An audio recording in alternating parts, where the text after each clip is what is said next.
야근 끝나고 아니면 늦은 회식 마치고 지친 몸으로 택시 잡아본 경험 다들 있으시죠? 저 멀리서 보이는 주황색 불빛이 얼마나 반가운지 몰라요. 우린 그냥 목적지 말하고 뒷좌석에 털썩 앉아 쉬기 바쁘죠. 근데 우리가 매일같이 마주치는 저 노란색 번호판, 저 안에 어떤 어마어마한 이야기가 숨어 있는지 혹시 생각해 보신 적 있으세요? 네, 우리가 그저 편리한 교통수단으로만 생각했던 개인 택시가요, 사실은 한 사람의 인생 전체와 노후가 걸린 수억 원짜리 보이지 않는 자산입니다. 오늘은 대한민국 경제의 축소판이라고도 불리는 이 개인 택시 면허 시장의 속을 한번 깊숙이 들여다보려고 합니다. 과연 이건 안정적인 노후를 보장하는 현명한 투자일까요? 아니면 언제 터질지 모르는 아슬아슬한 거품일까요?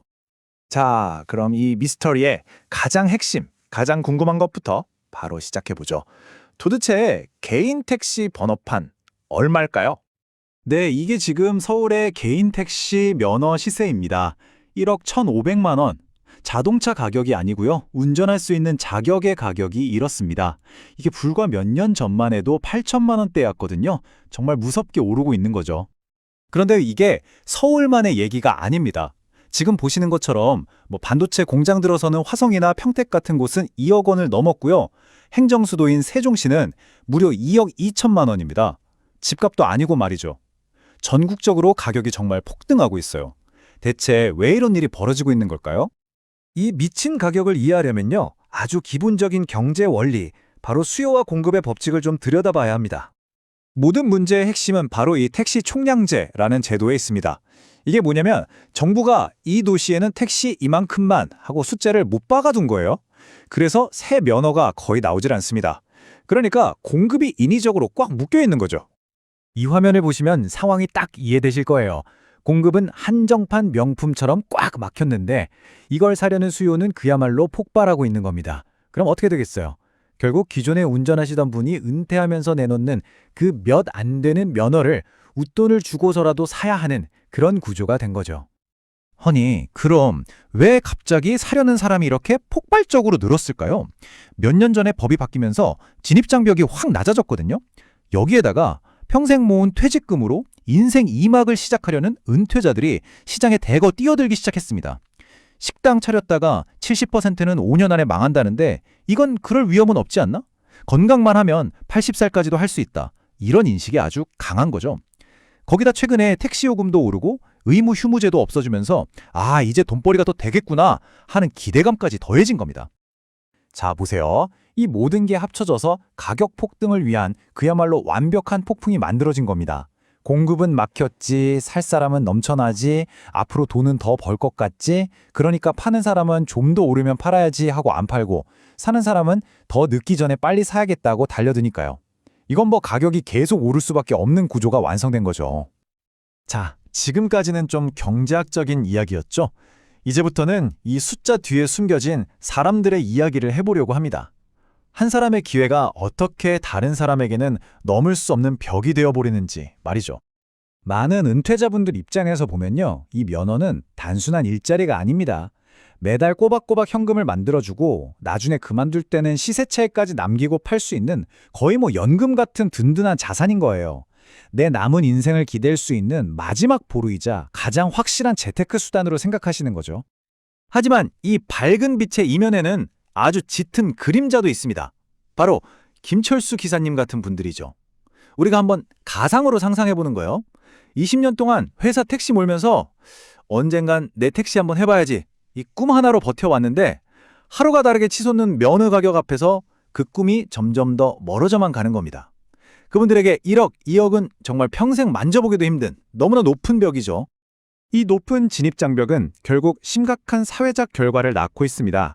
바로 운전자분들의 고령화 문제예요. 이 차트를 보시면 개인 택시기사님의 70% 이상이 60대를 넘으셨어요. 번호판이 너무 비싸니까 젊은 층은 들어올 엄두도 못 내고 기존 기사님들은 이 비싼 투자금을 회수하기 위해 은퇴를 계속 미루시기 때문이죠. 여기서 우리는 승객으로서 아주 중요한 질문을 던져봐야 합니다. 바로 안전 문제죠. 수억 원을 투자했으니 본전을 뽑으려면 하루 12시간, 일주일에 70시간 가까이 일해야 한다는 분석도 있거든요. 물론 정기적으로 적성 검사를 받으시지만 고령 운전과 이런 과로에서 오는 순간적인 판단력 저하 문제까지 과연 다 걸러낼 수 있을지는 솔직히 의문입니다. 자, 그럼 이제 가장 중요한 질문으로 다시 돌아와 보겠습니다. 이 억소리 나는 가벽, 과연 흔들리지 않는 튼튼한 가치일까요? 아니면 언제 터질지 모르는 위험한 거품일까요? 양쪽 주장이 아주 팽팽합니다. 안전자산이다라고 보는 쪽은 정부가 총량제라는 강력한 보호막을 쳐주고 있는데 무슨 걱정이냐? 역사적으로도 경제 위기 때마다 잘 버텨왔다. 이렇게 말하고요. 반면에 이건 거품이다라고 보는 쪽은 아니, 운전해서 버는 돈에 비해 가격이 너무 비정상적이다. 이건 그냥 나보다 더 비싸게 사줄 다음 사람이 있을 거라는 위험한 믿음, 즉 투기 심리일 뿐이다 라고 지적합니다. 만약 이게 정말 거품이라면 그 거품을 터뜨릴 날카로운 바늘은 과연 무엇일까요? 그 답은 기술에 있습니다. 바로 완전 자율주행 택시, 로보택시의 등장입니다. 이 질문은 정말 근본적인 위협이죠. 운전기사가 아예 없는 택시가 우리 동네를 막 돌아다니는 날이 온다면? 과연 사람이 운전할 수 있는 권리인 지금의 이 면허가 지금의 가치를 그대로 유지할 수 있을까요? 이게 무슨 먼 미래의 공상과학 소설 같은 얘기가 아닙니다. 지금 이 타임라인을 보세요. 미국에선 이미 상용화가 됐고요.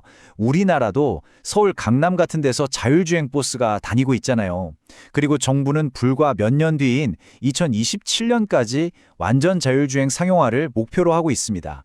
기술의 파도가 우리가 생각하는 것보다 훨씬 가까이 와 있는 거죠.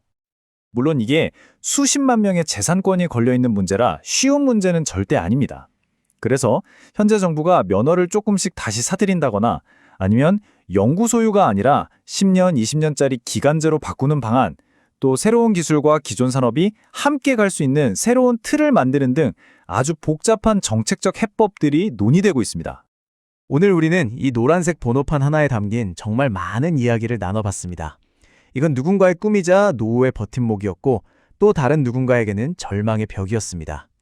오늘 밤 골목길을 지나는 택시를 보신다면 그냥 스쳐가는 기계가 아니라 그 안에서 핸들을 잡고 있는 누군가의 인생과 또 빠르게 변하고 있는 우리 사회의 모습을 함께 떠올려 보는 건 어떨까요?